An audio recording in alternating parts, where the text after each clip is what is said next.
Warrujza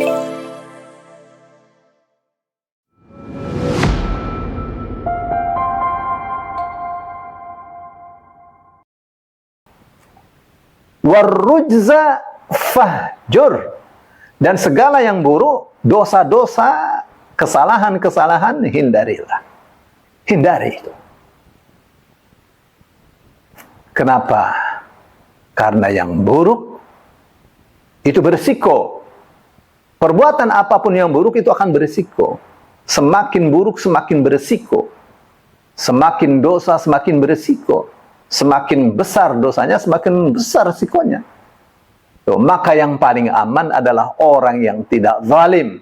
Alladzina amanu wa lam yalbisu imanahum bidzulmin ulaika lahumul amnu wa hum muhtadun. Orang-orang yang beriman yang tidak mencampurkan keimanannya dengan kezaliman, mereka itu aman. Mereka itu memperoleh jaminan keamanan 100%.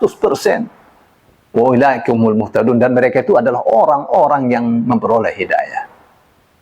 Semakin besar kezalimannya, semakin tidak aman.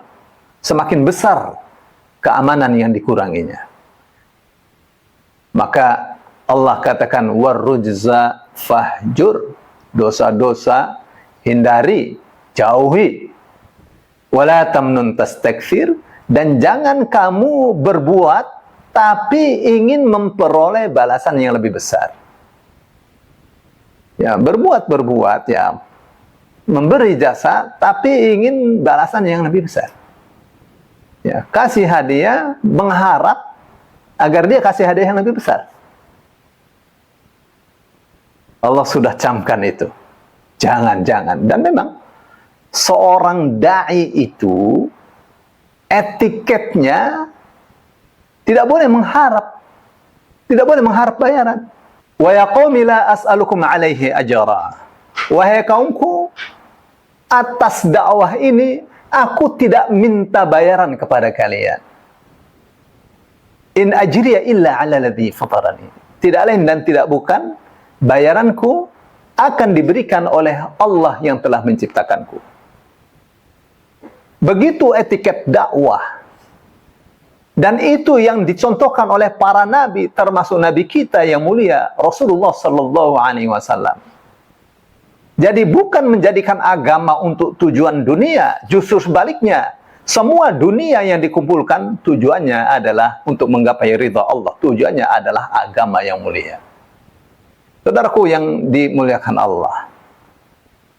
Itu yang Allah katakan, wala tamnun tastakthir.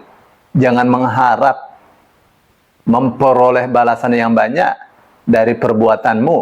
Kalau kamu berdakwah, jangan minta bayaran.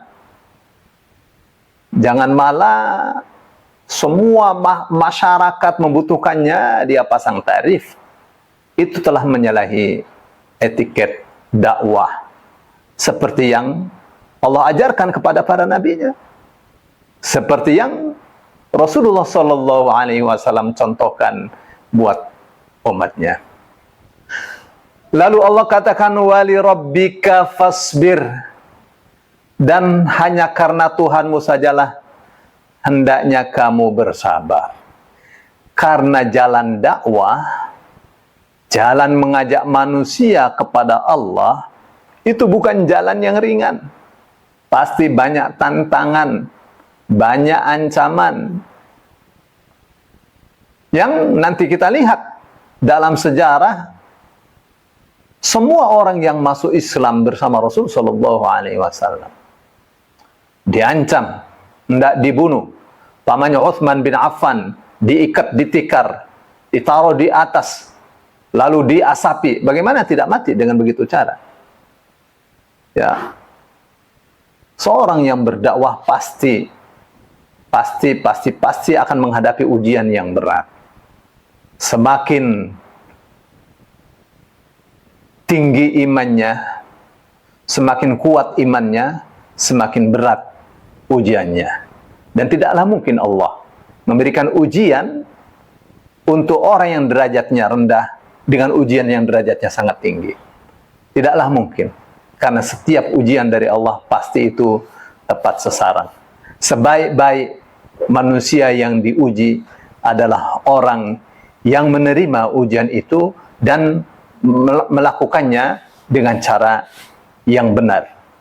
Nabi Ibrahim diuji oleh Allah dengan perintah-perintah yang sangat berat.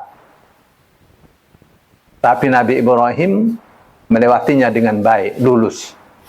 Dan Allah kasih hadiah, Allah kasih penghargaan berupa pengangkatannya sebagai imam, sebagai pemimpin bagi seluruh manusia. Wa idh ibtala Ibrahim rabbuhu bikalimatin fa'atammahun.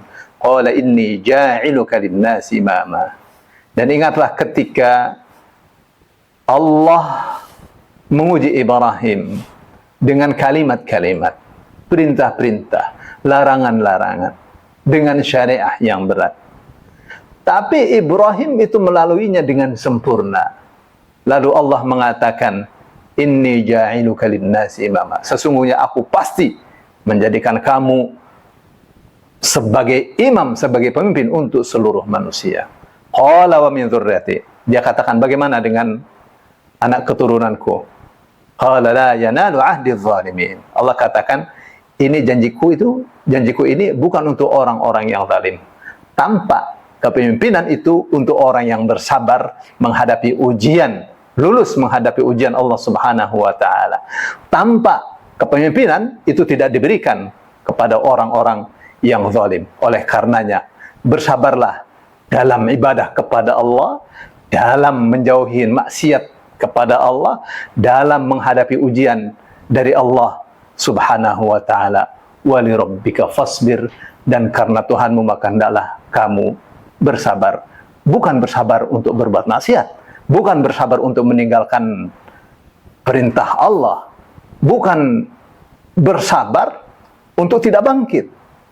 Bangkit karena Allah Subhanahu wa ta'ala. Tinggalkan dosa karena Allah Subhanahu wa ta'ala. Berjuang karena Allah Subhanahu wa ta'ala. Semuanya demi menggapai wajah Allah Subhanahu wa ta'ala yang maha mulia.